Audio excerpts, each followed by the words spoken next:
Friends, இன்றைக்கி நாம் நாட்டுக்கோழி மசாலா எப்படி பண்ணலான்னு பார்க்கலாம். அதுக்கு நான் 1/2 kg நாட்டுக்கோழி எடுத்திருக்கேன்.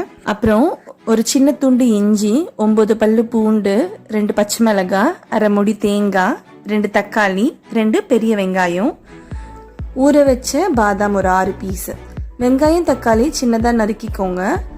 இதை நீளமாக கட் பண்ணி வச்சுருக்க பச்சை மிளகாய், தேங்காய் பாதாம் அரைச்ச பேஸ்ட்டு, 1 டேபிள் ஸ்பூன் இஞ்சி பூண்டு பேஸ்ட்டு, ஒரு பட்டை, ஒரு ஏலக்காய், 2 கிராம்பு, 1 டேபிள் ஸ்பூன் ஜீரகம்.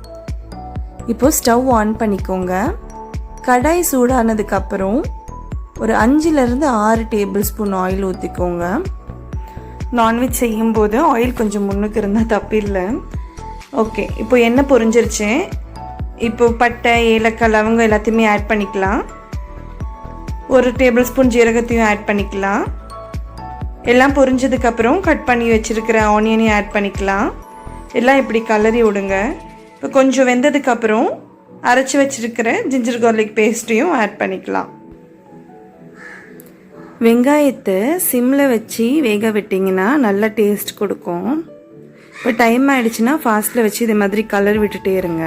இப்போது ஓரளவுக்கு வெந்துருச்சு. இந்த டைமில் 2 கட் பண்ணி வச்சுருக்கிற பச்சை மிளகாவை ஆட் பண்ணிக்கலாம். ஸோ எல்லாம் சேர்ந்து இப்படி ஒன்றா கலரி விட்டுட்டு இன்னும் கொஞ்சம் வேக விடுங்க. நல்லா ப்ரௌன் கலர் ஆகட்டும். ப்ரௌன் கலர் ஆனதுக்கப்புறம் தக்காளியை ஆட் பண்ணிக்கலாம். போட்டு இது கொஞ்சம் கலரி விடுங்க.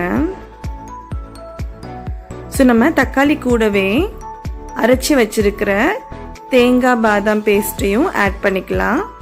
பாதாம் ஆட் பண்ணியிருக்கிறது ஆப்ஷனல் தான். நீங்கள் வெறும் கோகோனட் பேஸ்ட் கூட ஆட் பண்ணிக்கலாம். பாதாம்க்கு பதிலாக முந்திரி இருந்தால் கூட முந்திரி, கோகோனட் பேஸ்ட் இது ரெண்டுமே நீங்கள் ஆட் பண்ணிக்கலாம். ஸோ இது எல்லாமே ஒன்றா கலரி விட்டுட்டு இப்போ நம்ம மசாலா ஆட் பண்ணிக்கலாம். ஒரு 1/4 டேபிள் ஸ்பூன் மஞ்சத்தூள், 1 டேபிள் ஸ்பூன் மிளகாய்த்தூள், 1/2 டேபிள் ஸ்பூன் மல்லித்தூள், 1/2 table spoon garam masala, 1 table spoon மிளகுத்தூள், பெப்பர் பவுடர். இது கூடவே தேவையான அளவு சால்ட், உப்பையும் ஆட் பண்ணிவிட்டு கலரி விட்டுக்கோங்க பேஸ்டாக. இந்த மாதிரி பேஸ்ட் மாதிரி ஆனதுக்கப்புறம் வாஷ் பண்ணி வச்சுருக்கிற நாட்டுக்கோழி ஆட் பண்ணிக்கலாம். இந்த மசாலா நாட்டுக்கோழியோட நல்லா மிக்ஸ் ஆகுற மாதிரி இதே மாதிரி கலரி விட்டுக்கோங்க. இப்போ நான் இந்த மசாலா நாட்டுக்கோழியில் நல்லா உள்ளே இறங்குற மாதிரி ஒரு மூடி போட்டு 10 மினிட்ஸ் குக் பண்ண போகிறேன். இப்போ ஒரு 10 மினிட்ஸ் ஆயிடுச்சு.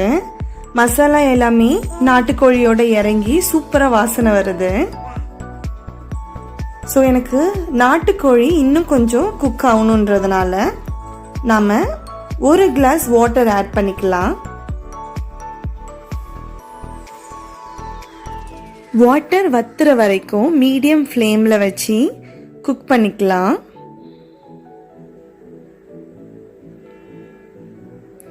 அப்பப்போ எடுத்து கலரி விடுங்க இதே மாதிரி. ஓகே, இது வேகிற டைமில் நம்ம பாப்பா என்ன பண்ணுறான்னு பார்த்துட்டு வந்துடலாம். Johnny Johnny yes papa.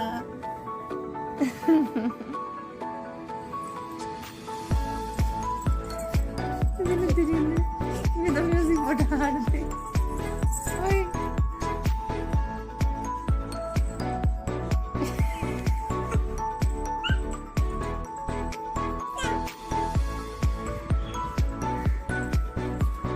Wow, நிக்க பாக்குது பாரு குட்டி. ஜானி ஜானி தக்ஷிதா, என்ன பண்றீங்க குட்டி குட்டி?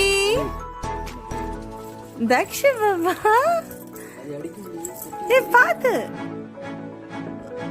ஆம்லு குட்டி பாபா. Slow slow. என்னாச்சு? அம்மாட்ட கொடுங்க. அம்மா கீ கொடுப்பீங்களா? அம்மா கீ கொடுப்பீங்களா? அப்பாக்கு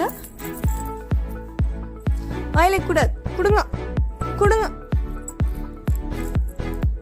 தக்ஷிதா, தக்ஷா